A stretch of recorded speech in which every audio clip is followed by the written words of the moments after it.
야, 안 보고 그냥 눈도 안 보고 그러는데 보기 힘드니까 아, 요거 제가 말씀드릴게요. 제가 보고. 주면 될 때다. 예, 예, 그렇게. 대답할 수 있는 것만. 예, 예.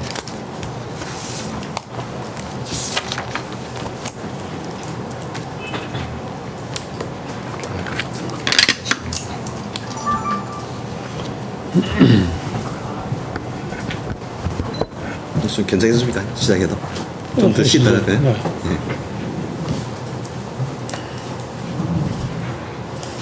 물 좀 더 있죠. 자, 이 노인성 발성장애가 돼서 네. 소리가 잘 안 나와요. 그래서 물을 수시로 먹는데 생수라도 좋고. 고무장 물한 그만 좀 부탁해. 오늘 수는 있는데. 그냥 저 생수 하면 물을 좀 많이. 혹시 생수 있으면 이거 됐어 이거 다. 이거 요거 좀 드시면. 아, 감사합니다. 고맙습니다.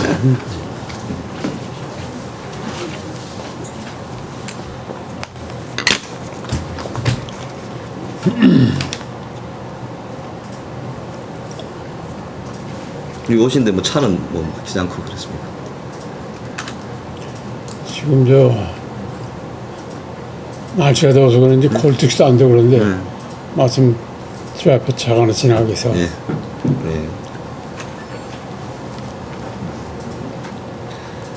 그럼 시작해도 되겠습니까? 네. 예, 예. 아주 귀한 시간 내줘서 감사합니다. 일단 먼저 구술의 어떤 정력 편의를 위해 가지고 네. 우리 말씀하신 구술자 저희들은 면담자 그 아산 정주영은 창업자 이런 식으로 이제 용어를 정리해가 진행하도록 하겠습니다. 먼저 우리 구술자 개인 생애에 대해서 이제 몇 가지 여쭤보도록 하겠습니다. 우리 구술자 유년 시절에 대해서 좀 말씀해 주시겠습니까? 어떤 생년월일과 고향, 가족 관계 이런 것들 좀. 그런 건 다 인물사전 보면 나올 텐데 제 생년은 예. 1933년이에요. 네. 전주에서 태어나서 예. 대학에 들어갈 때까지 전주에서 자라고 예. 6.25 전쟁도 전주에서 겪고 네. 유년 시대라고 그러면 유년 시대 개념을 잘 모르겠는데 예. 국민학교는 6학년 때까지 일제시대 예. 식민지 교육을 받았어요. 전주에서 사범보수 국민학교 다녔다가 예. 6학년 때 해방이 됐어요. 중학교 때부터는 해방된 신생 대한민국에서 다녔고 물론 정부 수립할 때까지 45년부터 48년까지 과도기는 군정처에서 다녔고 예. 2년 시대니까 그런 겁니다. 네.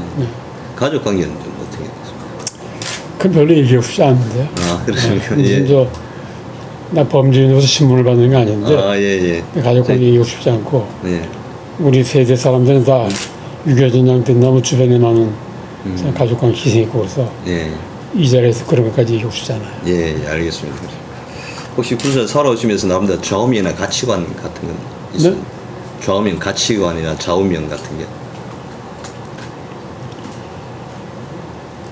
아산 정주영 선생 일대기를 지금 우리가 네. 여러 사람 지원 들자고 하는데 그 구술자의 개인적인 가치관 같은 게 너무 글러들는 게 안 좋아서 예, 그런 얘기 안 하려고 그래요. 예, 예, 알겠습니다. 그러냐면 내가 클로즈업되기 때문에 예, 예. 이제 장합주를 위해서도 되도록 구술자 자신은 자기를 갖다가 되도록 큰일에 숨으면서 예, 장합주에 대한 내 기획이랄지 그런 걸 좀 클로즈업 시켰으면 좋겠어요. 예, 알겠습니다. 그럼 구술자와 아산의 관계에 대해서 좀 몇 가지 말씀드리도록 하겠습니다. 이 창업자의 첫 만남은 어떻게 이루어졌습니까? 그게 참 언제 처음 뵀느냐 지금 생각이 잘 안 떠올리는 게 예, 이 나이 먹으니까 그러니까 유년 시대랄지 소년 시대 건 기억이 나는데 예. 지난 한 20, 30년의 얘기는 오히려 가까운 과거가 먼 과거보다도 기억이 또렷하잖아요. 언제 정인을 처음 만났느냐 생각해 봤는데 정중 회장이 여러 가지 활동을 하시는 가운데 그 지역사회 무슨 발전을 위해서 예. 그 뭔가 그 교육 사업 하신 걸로 알고 있는데 예. 성인교육 예. 이화대학교에 그 백교수랑 몇 분들이 열심히 하고 서울대학교에서 사범대학에 몇 분들이 참여했는데 거기에서 세종문화에 관한 세미나를 한번 크게 했을 때 예. 그때 여성교육과 무슨 지역교육인가 그런 제목으로 세미나를 그냥 주제 발표를 하게 됐어요. 예. 그때 정의경 교수 몇 분들이랑 같이 세미나 하기 전에 예. 장원에서 같이 점심 먹으면서 그때 배운 게 처음이 아닌가 생각되는데 그러면 이제 몇 년도쯤 된지 모르겠네. 예. 지역사회 학교 그런 네. 관련으로 이제 그렇습니다. 처음 뵙게 됐. 네. 그때 처음 뵀을 때 인상을 좀 어땠습니까? 정 회장 얘기를 많이 듣고 있었고 예. 또 정 회장의 그 다섯째 동생이 정신영 씨라고 예. 독일에 유학하다가 독일에서 공부를 마치기 직전에 암으로 돌아가신 분이 있어요. 예. 정신영 씨는 나보다 여러 가지 면에서 선배인데 예. 정신영 씨는 서울 법대고 난 서울 물리과대학인데 또 신문사도 난 55년에 한국으로 입사했고 예. 정신영 씨도 고모로에 동아일보 입사했던 것 같은데 1961년 나도 독일에 유학하고 있었고 나는 유학 간 지 한 1년 예. 겨우 줄까 말까 했댔고 정신영 선배는 그때 공부를 거의 마쳐가는 때고 예. 1961년에 베를린 장벽이 축제했을 때 예. 정 선배는 함부르크에서 나한테 하이델베르크에서 공부하다가 베를린 가서 장벽 구축된 후에 베를린 취재하면서 그때 처음 만났어요. 예. 그때 이제 그 정신영 선배한테 그 사백 집안의 형님 정중 씨도 많이 듣고 예. 그때쯤에는 이미 이제 그 현대 건설이 그 자차 우리나라 기업에서 이제 이름을 떨치기 시작할 테니까. 예. 그랬다가 그 전에 한번 뵌 적이 있구나. 그 베를린에서 며칠 동안 같이 좀 지내다가 정 선배는 다시 이제 공부 마치겠다고 함부르크로 돌아가고 나는 하이델베르크로 돌아왔는데 8년 넘어서 부고가 날라왔어요. 예. 그래서 그렇게 해서 정신병 독서 헤어졌는데 귀국하니까 뭐 다른 인연으로 해서 그 정신영 씨 미망인도 알게 됐고 예. 정중 회장의 재수 씨죠. 예. 또 그때 아이들이 다 어리고 그래서 정주영 회장의 바로 밑에 동생이 정인영 씨라고 예. 그분이 사직동에 사실 때 거기에서 무슨 파티를 할 때 그때 갔던 것 같아요. 근데 그 무렵에는 내가 한독협회 총무를 맡고 있어서 예. 한독협회를 좀 발전시켜야 되겠다 해서 그때 한독협회 이사장이 최두선 국무총리였고 예. 총무를 하면서 신임 이사를 내가 두 번을 모셨던 것 같아요. 예. 한 번은 동아일보 김상문 회장이고 예. 또 한 번이 정인영 씨인가 그래서 예. 한독협회 관계 때문에 예. 정인영 회장 댁에서 파티를 해서 예. 그때 그 식구들 다 만났던 기억이 나요. 그러니까 딱히 언제 뭐 만났다기보다도 뭐 그 정신영 예. 그 돌아가신 정신영 선배 예. 그다음에 정인영 부회장 또 정신영 씨 미망인 장경자 회사 뭐 예. 그런 집안 관련해가지고 어떻게 또 자연스럽게 만났던 것 예. 같아요. 딱 공식적으로 만난 것은 그 지역사회 학교입니까? 예. 예. 거기에 이제 그 주제 발표를 하면서 그때 배웠던 것 같고 그 다음에는 아산재단 창립을 할 때 그게 몇 년인지 그 세종문화관에서 아산재단 예. 창립 세미나를 했어요. 예. 그 몇 년인지 아세요? 77년도. 77년도. 예. 그때 문화분과인데도 주제 발표를 해서 예. 그때 세미나 사회를 신태환 선생이 하시고 예. 그 신태환 선생 밑에서 나중에 울산대 총장하고 노동부장 하는데 배문기 씨랑 나갔어요. 예. 그때 그 정정 회장도 그 장군총회도 만나고 예. 그게 아마 아주 먼 옛날의 기억입니다. 예. 이제 그렇게 만남이 이루어졌다. 네. 아까 우리 그 정신영 씨에 장관은 거 마셨는데 그 뭐 독일에서도 같이 이제 활동도 네. 하시고 했기 때문에 정신영 씨는 좀 어떤 분이었어요? 그런 기록도 거의 없기 때문에. 책이 나와 있어요. 그 관음클럽에서 예. 기자 정신영이라고 책을 예. 내서 아, 예. 나도 그때 글 하나 써버렸어요. 예. 네.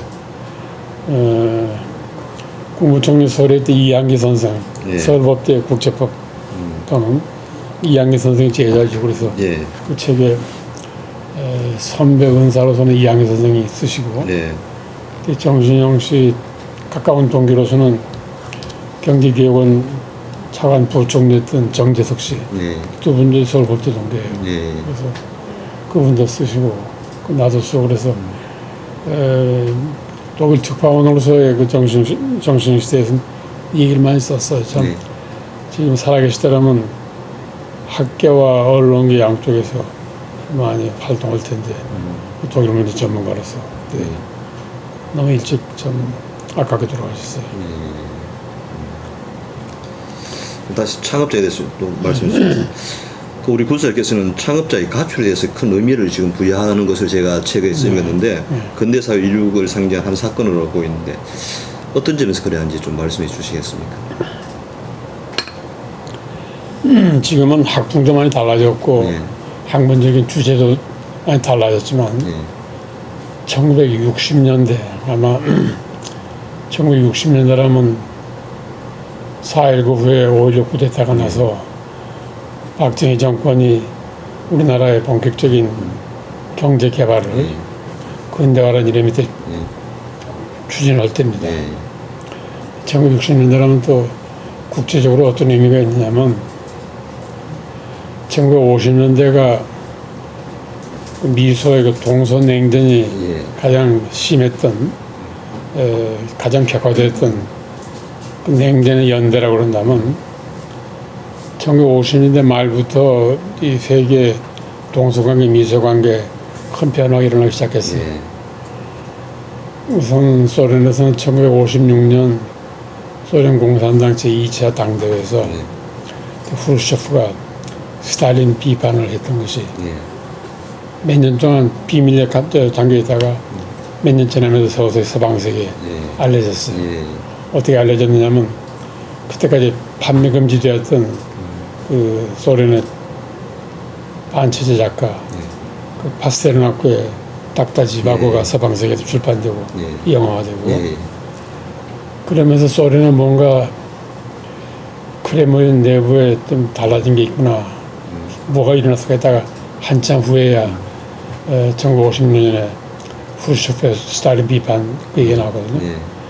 그러면서 그때 또 세계를 놀라게 한 것은 원자탄이나 수소탄 개발에서 미국이 뒤지했던 소련이 1950년대 말부터 우주 개발에서 미국을 앞서갑니다.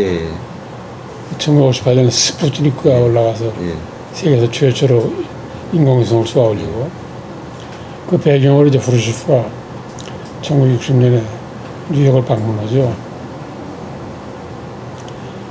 그러면서 그때부터 이제 해빙 무주도 하면서 동서안의 데탕스 분위기가 조성됩니다. 그러면서 1960년 물론 한국에서는 4.19가 난해입니다만은 1960년 연말 되니까 나도 유럽에 가 있을 텐데 1960년 아프리카 해라고 다들 그랬어요. 왜냐하면 그 한 해에 1960년 한 해에 아프리카 신생국가에서 유엔에 17개 국가가 가입을 했어. 그때만 해도 유엔 가입 국가를 만들었거든요. 100개도 못 됐는데 한 해에 아프리카 신생 독립국가 10몇 개가 유엔 가입하고 예. 그러면서 이제 동서의 냉전 못지않게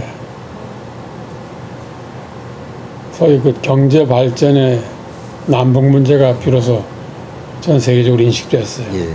잘 사는 북반구에서 소련과 미국에 다투는 그 싸움이 못지않게 공업화된 선진국과 예. 그 남쪽의 남반구에 못 사는 후진국의 격차가 심어지고 그래서 동서냉전은 냉전대로 유지되면서 어떻게 하면 제3세계 예. 아시아, 아프리카, 라틴 아메리카 신세계 그 제3세계 국가들을 미국이나 소련이 자기 진영으로도 끌어들일 수 있냐 그러면서 제3세계 개발 경쟁이 일어날 때입니다. 예. 그게 본격적으로 시작한 게 1960년 미국의 36대 대통령 당선된 케네디가 예. 백악관에 들어가면서 61년에 케네디가 그 미국 대통령이 되죠. 예. 61년 가을에 미국의 젊은 대통령이 유엔에 가서 연설하는데 그때 유명한 케네디 연설이 우리가 밝아오는 60년대를 전 지구적인 차원에서 개발의 연대로 삼자. 개발의 연대라는 말, 그 Decade of Development이라고 해서 제3세기 개발에 예. 전 세계가 참 협력하고 도와주는 그런 연대로 삼자.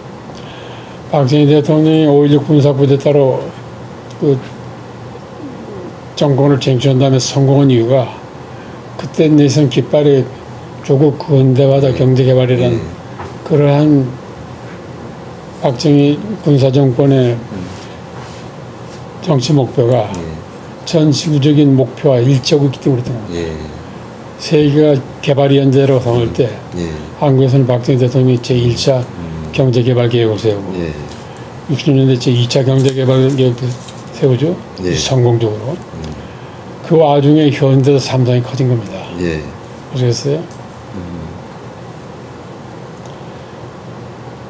따라서 물론 이병철 씨의 삼성은 대당 때부터 그 300재벌이라고 그래서 제일 제장이다, 제일 모직이다. 그 상당히 이제 크게 성장했지만 현대는 거기 비하면 아직 그렇게 흔하진 않았죠. 예. 그러나 이제 60년대 전 세계적인 경제 개발이 시작되면서 예. 그때부터 이제 정 회장 뿐만 아니라 현대, 삼성, 그때는 락키 금성 예. 이런 이제 재벌들이 예. 형성이 되죠.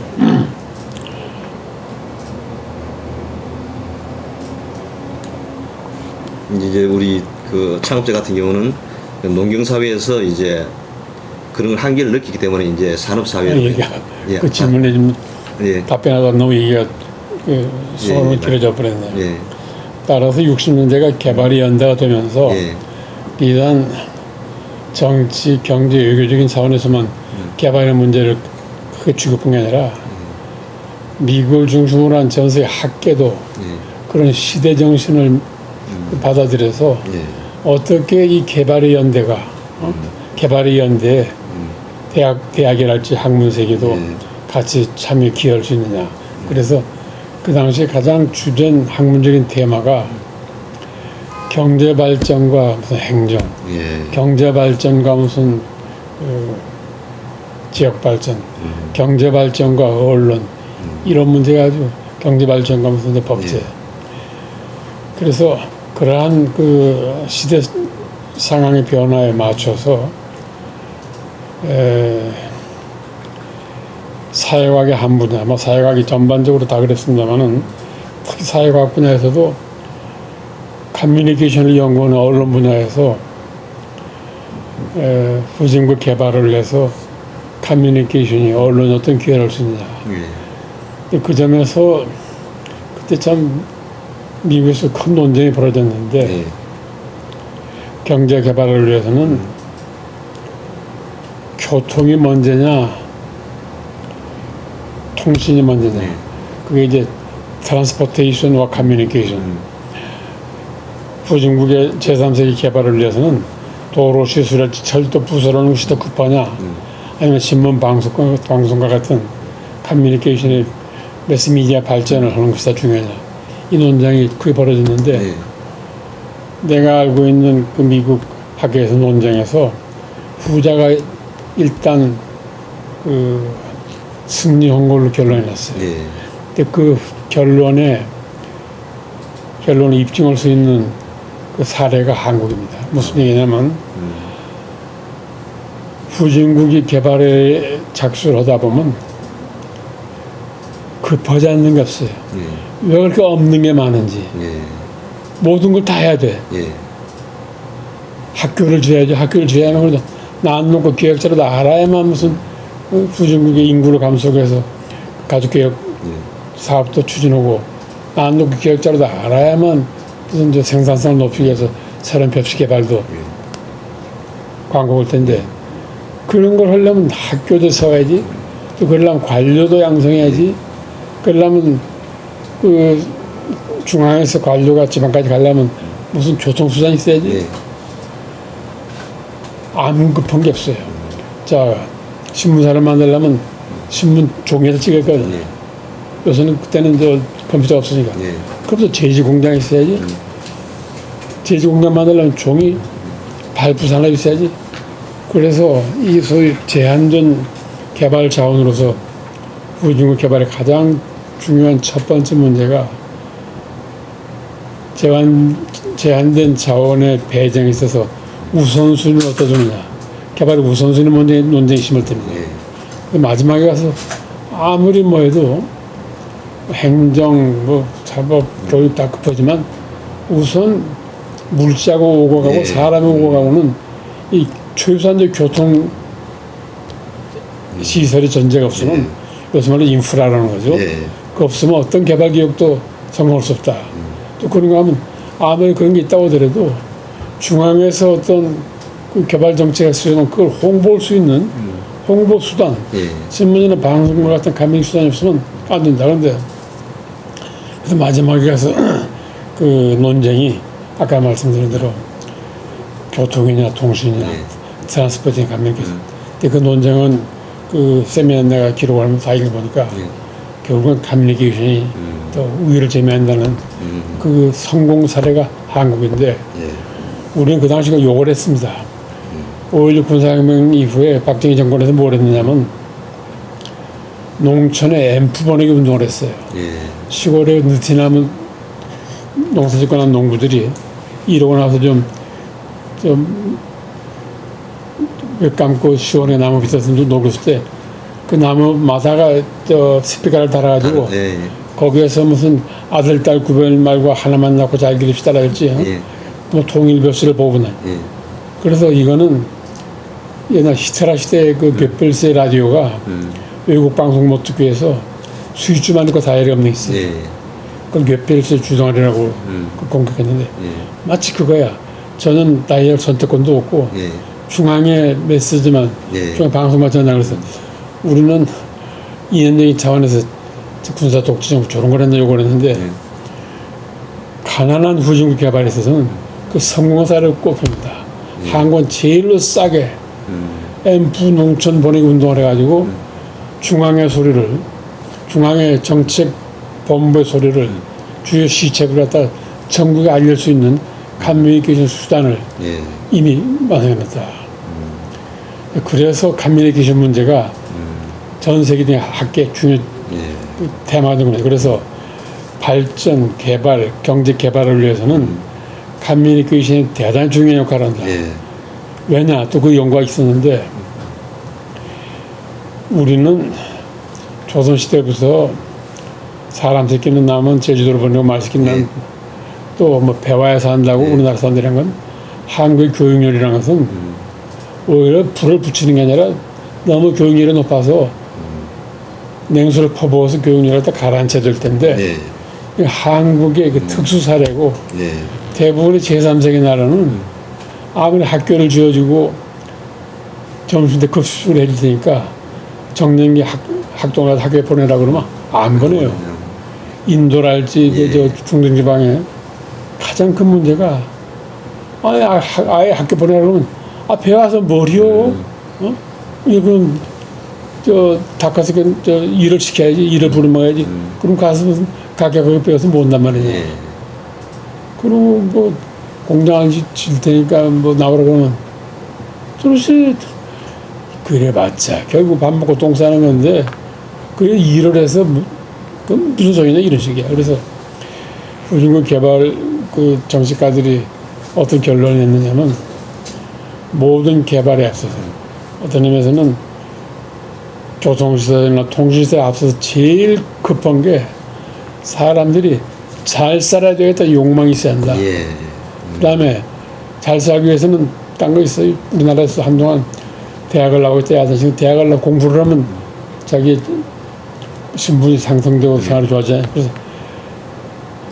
더 많이 배워야 되겠다는 욕심, 잘 살아보겠다는 욕심하고 더 많이 배워야 되겠다는 욕심에 불을 지르는 것이 예. 후진국 개발이 제일 중요하다는 얘기예요. 예. 학문적으로 어렵게 말하면 네. 잘 아시지만 그 vocational inspiration하고 educational inspiration이 분리되는 거. 예. 누가 분리되느냐?